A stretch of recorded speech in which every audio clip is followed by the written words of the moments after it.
Police अधिकाऱ्यांना सांगत आहे त्या आज राज्यामध्ये गुंतवणुकीच्या संदर्भात 17 करार आपण केलेले आहेत। या 17 करारांच्या माध्यमातून जवळपास 34,000 कोटी रुपयाची गुंतवणूक ही महाराष्ट्रामध्ये येते आहे आणि जवळपास 33,000 नवीन एम्प्लॉयमेंट ही महाराष्ट्रामध्ये जनरेट होते। हे जे करार झालेले आहेत यातले 5 करार हे उत्तर महाराष्ट्रामध्ये आहेत, जवळपास 9,866 कोटी रुपयाचे, ज्याच्यामध्ये नाशिकमध्ये, अहिल्यानगरमध्ये आणि नंदुरबारमध्ये गुंतवणूक होते। 5 करार हे पुणे विभागामध्ये त्या ठिकाणी होत आहेत, जवळपास 11,966 कोटी रुपयाची इन्व्हेस्टमेंट आहे।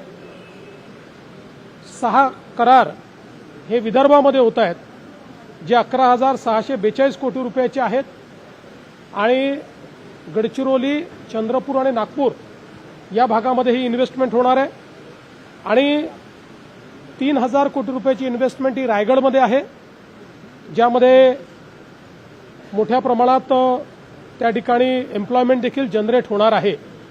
आणि आपण जर बघितलं तर वेगवेगळ्या सेक्टरमध्ये देखील ही गुंतवणूक येते आहे। याच्यामध्ये ईव्ही बस आणि ट्रक आहे, याच्यामध्ये इलेक्ट्रॉनिक्स आहे, याच्यामध्ये स्टील आहे, याच्यामध्ये सोलर मॉड्यूल आहे, याच्यामध्ये डिफेन्स आहे आणि इतरही काही वेगवेगळ्या पद्धतीनं ही इन्व्हेस्टमेंट येते। एक जीसीसीमध्ये देखील इन्व्हेस्टमेंट या ठिकाणी मिळालेली आहे आणि मला असं वाटतं की महाराष्ट्र सरकारच्या ज्या काही अतिशय प्रोग्रेसिव्ह पॉलिसीज आहेत, आपण बघू शकतो की एकीकडे टेरिफ वॉर सुरू असताना देखील महाराष्ट्राला इतक्या मोठ्या प्रमाणात गुंतवणूक मिळणं हा गुंतवणूकदारांचा महाराष्ट्रावर असलेला विश्वास आहे।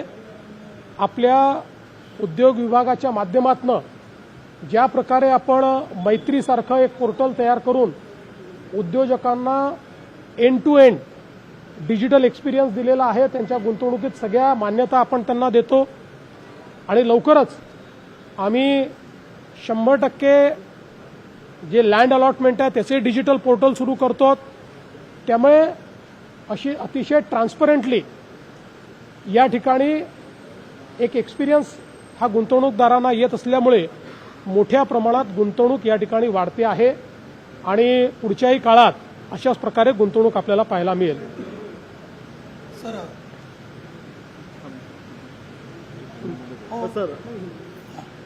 आधी हिंदी करू की आधी मराठी करू? नांदेडमध्ये मोठ्या प्रमाणात मुसळधार पाऊस सुरू आहे। जवळपास 500हून अधिक नागरिक अद्यापही अडकलेले आहेत आणि लष्कराची तुकडी सुद्धा रवाना झालेली आहे। सरकारची तयारी कशी? नांदेडमध्ये खूप मोठ्या प्रमाणात पाऊस पडलेला आहे। मी सातत्याने तिथे संपर्कामध्ये आहे। विशेषतः जी काही वरच्या भागातले धरणं आहेत त्या धरणांमधलं पाणी अधिक वेगानं सुटल्यामुळे खूप मोठ्या प्रमाणात त्या भागामध्ये पाणी शिरलेलं आहे। आपला संपर्क त्या ठिकाणी आहे। आता धरणाचं पाणीही आपण रेग्युलेट करायला लावलं आहे। बाजूच्या राज्यांची आपण चर्चा केलेली आहे, त्यामुळे ते रेग्युलेट केलं आहे। लोकांना काढण्याचं, बाहेर काढण्याचं काम केलेलं आहे। एनडीआरएफ त्या ठिकाणी होतीच, पण जो काही पाण्याचा वेग होता तो पाहता आपण लष्कराला देखील त्या ठिकाणी पाचारण केलेलं आहे आणि आता जी काही सगळी परिस्थिती आहे ती पूर्णपणे जे काही प्रशासन आहे, प्रशासन योग्य प्रकारे हाताळतं आहे। जीवितहानी होऊ नये, मोठ्या प्रमाणात हानी होऊ नये या दृष्टीनं जे जे करण्याची आवश्यकता आहे ते सर्व प्रशासनाच्या माध्यमातून नांदेडमध्ये केलं जातं आहे। मी जिल्हाधिकाऱ्यांना सांगितलेलं आहे की तुम्हाला जी मदत लागेल ती सगळी मदत राज्य सरकार त्या ठिकाणी करेल आणि त्या दृष्टीने त्यांच्याकडनं कुठलीही मागणी आल्यानंतर आम्ही तात्काळ ते करतो।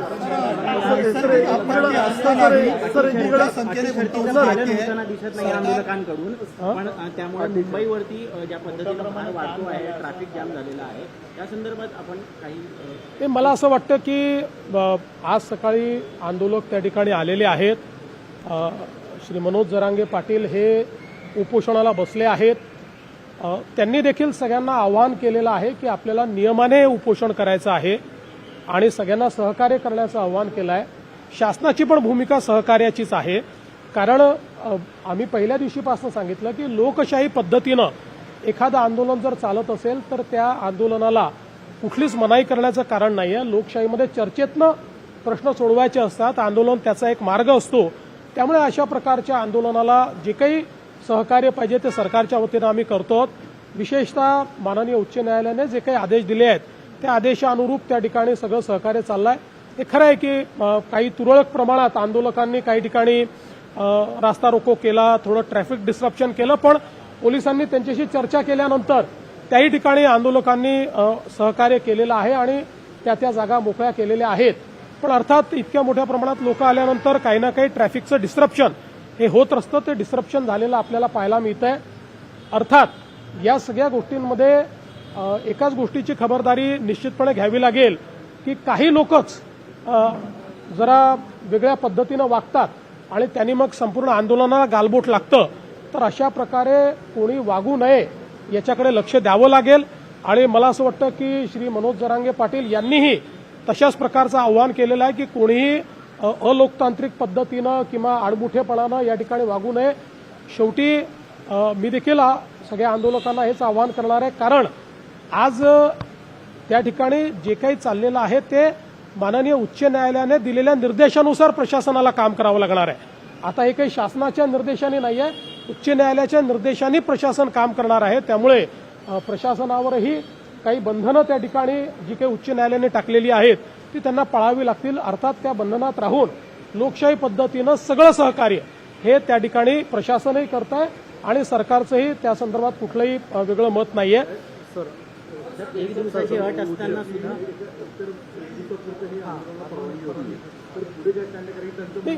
मला असं वाटतं की त्यांनी पुन्हा परवानगी मागितलेली आहे आणि कायद्याच्या चौकटीत राहून जी काही उच्च न्यायालयाने निर्देश दिले त्याच्या चौकटीत राहून पोलीस त्याचा सकारात्मक विचार करतील. जो काही कारण शेवटी आता हा निर्णय प्रशासन आणि आंदोलनकर्ते यांच्यातला निर्णय आहे. तर माननीय उच्च न्यायालयाने दिलेल्या निर्देशाच्या अनुरूप मला असं वाटतं की प्रशासन सकारात्मक त्या संदर्भातला विचार करेल आणि शेवटी या आंदोलनामध्ये ज्या काही त्यांच्या मागण्या आहेत त्या मागण्यांच्या संदर्भातही जो काही मार्ग काढता येईल तो काढण्याचा सरकारचा प्रयत्न आहे. आपल्याला माहिती आहे की आम्ही एक एम्पावर्ड कमिटी देखील तयार केलेली आहे. मंत्रिमंडळाची उपसमिती त्या ठिकाणी आहे. या उपसमितीला यापूर्वीच ज्यावेळेस ऍडव्हान्समध्ये काही मागण्या आल्या होत्या त्या मागण्या आम्ही अग्रेषित केलेल्या आहेत. तेही त्याच्यावर विचार करतायत. कायदेशीर मार्ग काढावे लागतील, नुसतं आश्वासन देऊन चालणार नाही. कायदेशीर मार्ग काढावे लागतील, संविधानात बसणारे मार्ग काढावे लागतील. तशा प्रकारचे मार्ग कसे काढता येतील असा प्रयत्न आहे. मी असेल, एकनाथराव शिंदेजी असतील, अजितदादा असतील, आम्ही संपर्कात आहोत. आम्ही समितीला सांगितलेलं आहे की त्यांनी त्या संदर्भात चर्चा करून आमच्याशी चर्चा करावी, जेणेकरून यातनं एक काहीतरी आपल्याला जो काही मार्ग काढता येईल तो मार्ग काढण्याचा प्रयत्न करू. शेवटी एकच आमचा प्रयत्न आहे की कुठल्याही परिस्थितीत दोन समाज एकमेकापुढे येऊन उभे राहिलेले आहेत अशा प्रकारची परिस्थिती महाराष्ट्रात उभी राहू नये. आणि म्हणून ओबीसी समाजालाही आपल्याला सांभाळावं लागेल, मराठा समाजालाही न्याय द्यावा लागेल.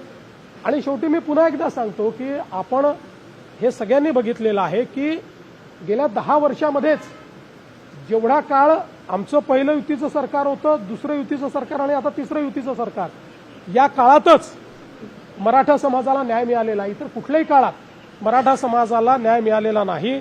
आरक्षण देण्याचं कामही आम्ही केलं आहे, सारथीचं कामही आम्ही केलेलं आहे, अण्णासाहेब पाटील आर्थिक विकास महामंडळाचं कामही आम्हीच त्या ठिकाणी करून उद्योजक तयार केलेले आहेत. आणि त्यासोबत पंजाबराव देशमुख निर्वाह भत्ता देखील आम्हीच सुरू केलेला आहे. परदेशी विद्यार्थ्यांना पाठवणं देखील आम्हीच सुरू केलेलं आहे. त्यामुळे या सगळ्या गोष्टी शिक्षणाच्या असतील किंवा वेगवेगळ्या असतील रोजगाराच्या, या सगळ्या आमच्याच सरकारने त्या ठिकाणी केलेल्या आहेत. त्यामुळे मराठा समाजाबद्दल आम्ही सकारात्मकच आहोत. कुठल्याही प्रकारे मराठा समाजाच्या संदर्भात आमच्या मनात काही शंका नाहीये. या समाजाच्या पाठीशी आम्ही आहोत. पण त्याचवेळी काही लोक जाणीवपूर्वक हा प्रयत्न करतायत की हे कसं एस्केलेट झालं पाहिजे, कसे दोन समाज एकमेकासमोर आले पाहिजेत, कसं ओबीसी आणि मराठा असं भांडण लागलं पाहिजे. काही लोकांचे स्टेटमेंट सकाळी बघितले मी, त्यांचे प्रयत्न काय आहेत माझ्या लक्षात येत आहेत. पण त्यांना मी सांगतो, अशा प्रकारे आंदोलनावर पोळी भाजण्याचा प्रयत्न करू नका, तुमचं तोंड भाजेल, हे मला त्यांना सांगायचं आहे. शेवटी मुंबई, महाराष्ट्र, आपलं सोशल फॅब्रिक, या सगळ्या गोष्टी महत्त्वाच्या आहेत. आपल्याला एखादा निर्णय जो घ्यायचा असतो त्या निर्णयाचा दीर्घकालापर्यंत त्याचा परिणाम होत असतो. त्यामुळे अशा प्रकारचे निर्णय हे चर्चेतनं घ्यायचे असतात, सर्वसमावेशकतेनं घ्यायचे असतात. एकाला समोर करायचं, मग दुसऱ्याला नाराज करायचं, मग त्याला समोर आणायचं, अशा प्रकारचे प्यादे लढवणे, अशा प्रकारचे एकमेकासमोर लोक झुंजवणे, हे या सरकारचं धोरण नाही. आम्ही त्यातनं प्रयत्नपूर्वक मार्ग काढतो. मनोज जरांगे पाटील यांचं शिष्टमंडळ आणि उपसमितीचं शिष्टमंडळ ह्या दोघांमध्ये एक सकारात्मक चर्चा व्हावी आणि सकारात्मक चर्चेमधून या गणेशोत्सव काळामध्ये सणासुदीच्या काळामधलं आंदोलन एक कुठेतरी तोडगा निघावा या संदर्भात तुम्ही काही वैयक्तिक निश्चितपणे मी आपल्याला सांगितलं की आपण त्याकरताच ही समिती तयार केलेली आहे. ती समिती त्यांच्या ज्या मागण्या आहेत त्या मागण्यांवर विचार करते आहे, त्याच्यानंतर चर्चा देखील करेल. जी काही चर्चा त्या ठिकाणी आवश्यक आहे ती चर्चा करून तोडगा काढायचा प्रयत्न करू. वेगवेगळ्या लेवलवर ही चर्चा होत असते. त्यामुळे आणि यापूर्वीही चर्चा एक प्रकारे कमिटीने सुरूच केलेली आहे, कारण मागण्यांवर कमिटीची एक बैठक देखील झालेली आहे आणि मग त्यातनं कमिटीने वेगवेगळे म्हणजे त्या मागण्यांच्या संदर्भात कायदेशीर पोझिशन काय आहे. आता शिंदे समिती आहे, शिंदे समितीचा अभ्यास कुठपर्यंत आलेला आहे. शिंदे समितीला ऑलरेडी एक्सटेन्शन देण्याचा ठराव देखील या कमिटीने घेतलेला आहे. त्यामुळे असं नाही आहे की कमिटी काही करत नाही, कमिटी करतेच आहे. ही एम्पावर्ड कमिटी आहे. या कमिटीला शासनाचे सगळे अधिकार आहेत. ही कॅबिनेटची कमिटी आहे. कॅबिनेटच्या सब कमिटीला कॅबिनेट पुढे जावं लागत नाही. कॅबिनेटची सब कमिटी ज्यावेळेस एखादा निर्णय करते त्यावेळेस तो कॅबिनेटचा निर्णय म्हणजे मंत्रिमंडळाचा निर्णय मानला जातो. अशा प्रकारची एम्पावर्ड कमिटी आपण तयार केली आहे. त्यामुळे मला असं वाटतं की निश्चितपणे त्यातनं जो काही तोडगा काढायचा तो आपण काढू. मात्र कुठेही लोकांना त्रास होईल असं वागणं हे योग्य होणार नाही. त्यामुळे माझं आव्हान आहे की लोकांना त्रास होईल असं कोणी वागू नये. गोळ्या घेऊन पण आम्ही आरक्षण घेतल्याशिवाय जाणार नाही अशी टोकाची भूमिका घेतल्यानंतर त्याच्यावरती काय उपाय करू शकतो? गोळ्या घेऊन पण आम्ही मागे हटणार नाही आणि उठणार नाही अशी जी इतकी टोकाची भूमिका घेतली जाते. असं आहे की शेवटी चर्चेतनं मार्ग निघेल ना, चर्चेतनंच मार्ग निघत असतो. मला असं वाटतं की त्यांनाही माहिती आहे कायदे आहेत, व्यवस्था आहेत, समित्या आहेत. त्यामुळे सगळ्या गोष्टी एकदम सगळ्या पदरी पडतात असं नाही आहे, पण आपण चर्चेतनं मार्ग काढत असतो. आता मागच्या काळामध्ये आपण 10% रिझर्वेशन दिलं. आज अशी परिस्थिती नाही आहे. 10% आरक्षण लागू आहे. त्या आरक्षणाप्रमाणे भरती झाली आहे, भरती चालली आहे. त्याच्यामध्ये ते आरक्षण कुठेही कोर्टाने नाकारलेलं नाही. कोर्टात आरक्षण आतापर्यंत नीट टिकलेलं आहे. त्यामुळे आत्ताची परिस्थिती अशी नाही की मराठा समाजाला आरक्षण नाही आहे. ते ऑलरेडी आहेच. मराठा समाजाचं आरक्षण टिकलेलं आहे. पण एक गोष्ट मात्र निश्चित आहे की वेगवेगळे पक्ष जे या संदर्भात सोयीची भूमिका घेत आहेत त्या पक्षांना माझं आव्हान आहे की सोयीची भूमिका घेऊ नका. भूमिका घ्यायची तर ठाम भूमिका घ्या. ठाम भूमिका घेताना दिसत नाही. आम्ही तर बोललोच होतो, याचंही करा आणि त्याचंही करा, अशा प्रकारची भूमिका नको. जे कायदेशीर आहे ती कायदेशीर भूमिका घ्या ना. तुमची भूमिका सांगा, काय कायदेशीर भूमिका आहे. या संदर्भात ते भूमिका याकरता सांगणार नाहीत, कारण त्यांना समाजामध्ये भांडण होताना कुठेतरी त्यातनं राजकीय फायद्याचा वास येतो. आम्हाला राजकीय फायदा करून घ्यायचा नाही. आम्हाला सगळे समाज सांभाळायचे आहेत. आमचं सरकार इतक्या मोठ्या संख्येनं या ठिकाणी निवडून आलं कारण आम्ही सगळ्या समाजाला सांभाळलेलं आहे. सगळ्या समाजाने आम्हाला मतदान केलेलं आहे.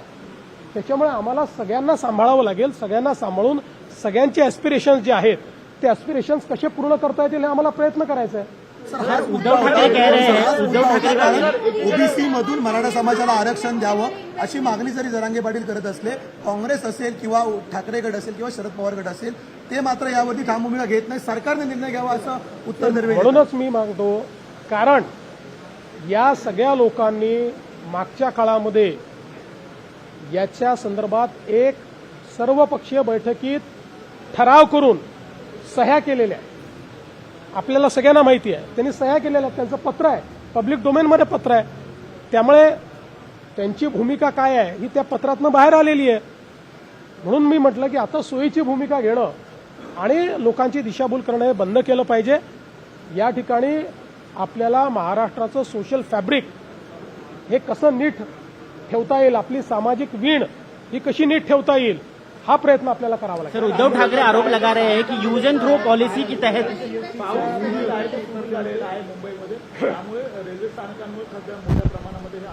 नाही, पण मला असं वाटतं की काही ठिकाणी आंदोलकांनी रास्ता रोको वगैरे केला, पण पोलिसांनी बोलल्यानंतर रस्ता त्यांनी रिकामाही केला.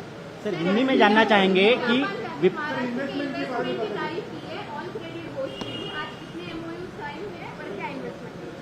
देखिए, सबसे पहले तो मैं आपको बताना चाहता हूं कि महाराष्ट्र में आज हम लोगों ने 17 एमओयू साइन किए हैं. करीब 34,000 करोड़ के एमओयूज हैं.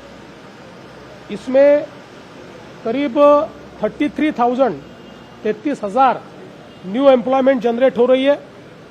ये नासिक विभाग में नासिक है, अहिल्यानगर है, नंदुरबार है, यहाँ पर एमओयूज है. पुणे विभाग में पुणे में एमओयूज हुए. विदर्भ में नागपुर है, चंद्रपुर है, गढ़चिरौली है, और हमारे रायगढ़ में भी एमओयूज यहाँ पर साइन हुए हैं. और इसके कारण बड़े पैमाने पर एम्प्लॉयमेंट आएगी. ये ईवी में है, बस में, ईवी बस में, ईवी ट्रक में, सोलर मॉड्यूल में, डिफेंस मैन्युफैक्चरिंग में, जीसीसी में, यानी हर प्रकार के एमओयूज ये आज हुए हैं और बहुत क्रेडिबल ऐसी इंस्टीट्यूशंस के साथ हुए हैं. और मैं ऐसा मानता हूं कि एक प्रकार से महाराष्ट्र में ईज ऑफ डूइंग बिजनेस का जो काम हम कर रहे हैं उसके ऊपर लोगों ने विश्वास जताया. सर, उद्धव ठाकरे का कहना है कि मराठाओं के कंधों पर बंदूक रखकर कौन गोलियां चला रहा है, ये खुद मुख्यमंत्री ढूंढ कर निकाले. देखिए, उद्धव ठाकरे जी के सरकार के कार्यकाल में मराठा समाज के लिए किया हुआ एक काम वो दिखाए, उसके बाद बोले.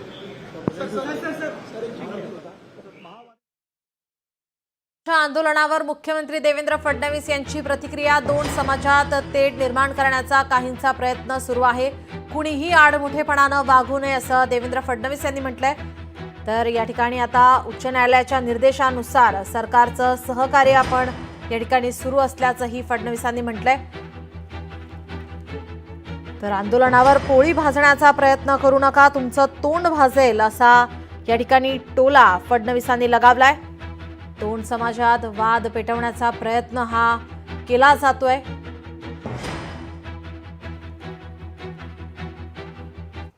इतरही बातम्यांचा आढावा घ्यायचा, मात्र बुलेटिनमध्ये